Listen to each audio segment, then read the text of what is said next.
रामायण के 16 जिंदा सबूतों से वैज्ञानिक भी हुए हैरान।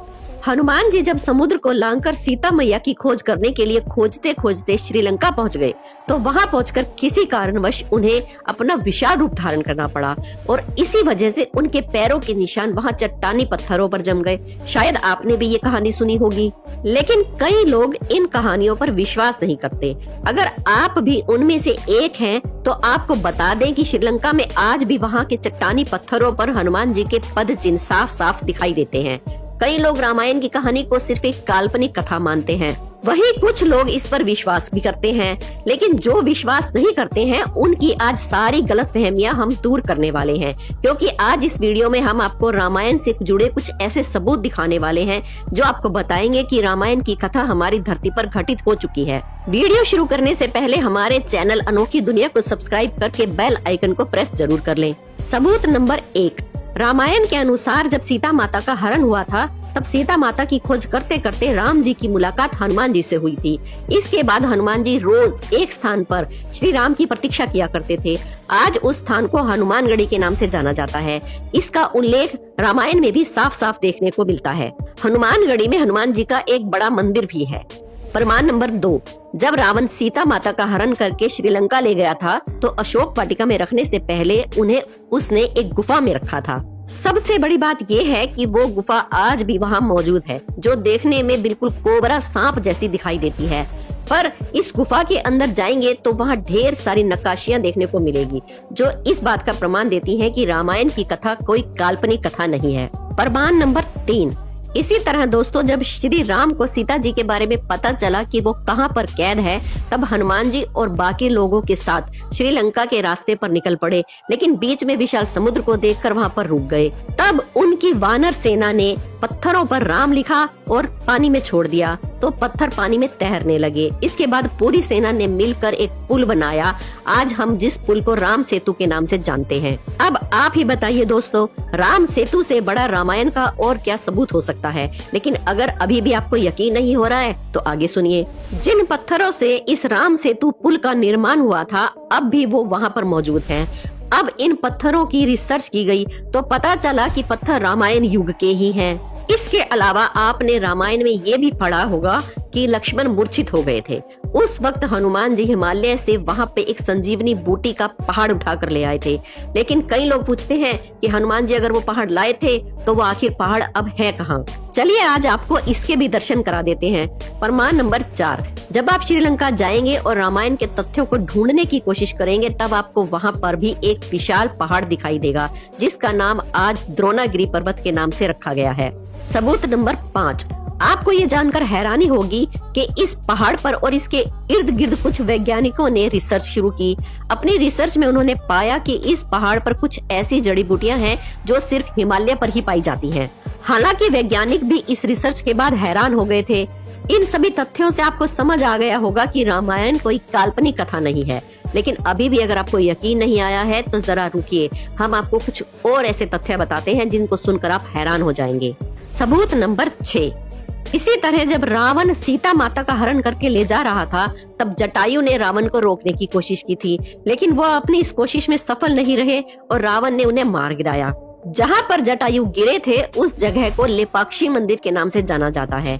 यहाँ पर ऐसे कई सबूत हैं जो आपको ये बताएंगे कि जटायु का पार्थिव शरीर किस जगह पर गिरा था। सबूत नंबर 7, सीता जी को श्रीलंका ले जाने के बाद रावण ने सीता माता को अपने महल में रखने की पेशकश की, लेकिन सीता माँ ने रावण के महल में रहने से साफ मना कर दिया। इसलिए रावण ने उन्हें अशोक वाटिका में रखने का फैसला किया। सीता जी अशोक वाटिका में एक वृक्ष के नीचे चुपचाप बैठी रहती थी। सबसे बड़ी बात यह है कि अशोक वाटिका का वो वृक्ष आज भी श्रीलंका में मौजूद है।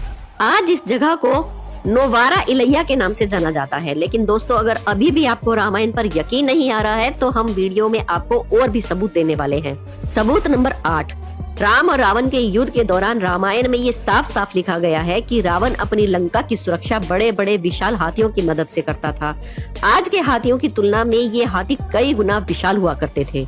हालांकि आज से कुछ समय पहले लोग इस बात को काल्पनिक बात कहा करते थे, लेकिन श्रीलंका के पुरातत्व विभाग ने जब शोध किया तो उन्हें कुछ ऐसे हाथियों के जीवांश मिले जो कि आज के हाथियों की तुलना में कई गुना बड़े हैं। अब इसके आगे सुनिए।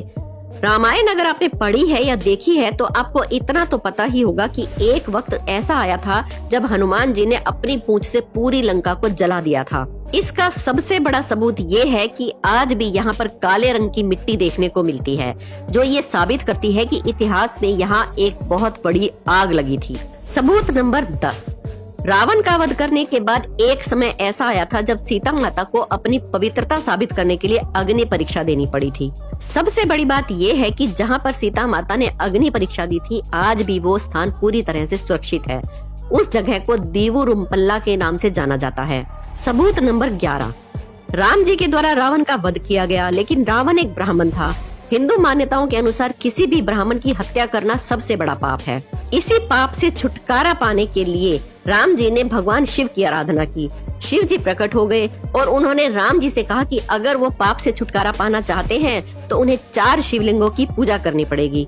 इसके बाद सीता माता द्वारा रेत में एक शिवलिंग बनाया गया। हनुमान जी हिमालय से 2 शिवलिंग ले आए और राम जी ने खुद अपने हाथों से एक शिवलिंग का निर्माण किया, जो आज भी वहाँ मौजूद है। इस मंदिर में आज भी राम जी द्वारा बनाए गए शिवलिंग की पूजा होती है। सबूत नंबर 12। अपने वनवास काल में अयोध्या को छोड़ने के बाद श्री राम नासिक पहुंच गए थे, जिसके बाद वो काफी लंबे समय तक नासिक के जंगलों में ही रहे। इसी बीच एक बार लक्ष्मण ने रावण की बहन शूर्पणखा की नाक काट दी। आपको जानकर हैरानी होगी कि जहाँ पर लक्ष्मण ने शूर्पणखा की नाक काटी थी, आज भी वो जगह नासिक में मौजूद है, जिसे पंचवटी के नाम से जाना जाता है। सबूत नंबर 13। भगवान राम की तरह रावण भी भगवान शिव का बहुत बड़ा भगत था, इसलिए उसने भगवान शिव का एक बहुत बड़ा मंदिर बनवाया था, जो आज भी मौजूद है। उस मंदिर का नाम कल्याणेश्वर मंदिर है। इस मंदिर में भगवान राम के अलावा रावण की भी मूर्तियां बनी हुई हैं और यहाँ पर लोग भगवान राम के साथ साथ रावण की भी पूजा करते हैं। सबूत नंबर 14। इसके अलावा दोस्तों, आप ये भी जानते होंगे कि सीता माता के पिता का नाम राजा जनक था। अगर आप नेपाल जाएंगे तो आपको वहाँ पर जनकपुरी नाम का एक शहर भी देखने को मिलेगा। यहाँ पर आपको राजा जनक का महल भी मिलेगा। इसके साथ साथ आपको वो जगह भी मिलेगी जहाँ पर राम और सीता का विवाह हुआ था। वैसे रावण की लंका कहाँ है, आप ये भी जानना चाहेंगे। सबूत नंबर 15। आपको बता दें कि हाल ही में शोधकर्ताओं ने श्रीलंका की एक पहाड़ी में कुछ ऐसे अवशेष ढूंढे हैं जो बताते हैं कि यहाँ पर कभी एक बहुत बड़ा महल हुआ करता था। हालांकि यहाँ के हालात देखकर अब ऐसा नहीं लगता कि यहाँ कोई महल है, लेकिन अवशेष बताते हैं कि पहले यहाँ एक महल हुआ करता था। सबूत नंबर 16। रावण के वध के बाद राम जी ने लंका का सारा भार विभीषण के हाथों में सौंप दिया था, जिसके बाद विभीषण ने कलान्या नदी के करीब अपना एक महल बनवाया था, जिसका सबसे बड़ा सबूत हाल ही में मिला है। शोधकर्ताओं की एक टीम जब वहां पहुंची तो उन्हें बहुत सारे अवशेष मिले जो विभीषण के महल होने का सबूत देते हैं। तो दोस्तों, अब आपको यकीन आ गया होगा कि रामायण कोई काल्पनिक कथा नहीं है, लेकिन अभी भी इसकी खोज पूरी नहीं हुई है। आज भी बहुत सारे रिसर्चर्स श्रीलंका के इलाके में रामायण के सबूतों को ढूंढने में लगे हुए हैं। हो सकता है आने वाले समय में और भी बड़े सबूत हाथ लग जाएं। तो दोस्तों, इस जानकारी को व्हाट्सएप और फेसबुक पर अपने दोस्तों तक जरूर पहुंचाएं। वीडियो को लाइक जरूर करें। हमारे चैनल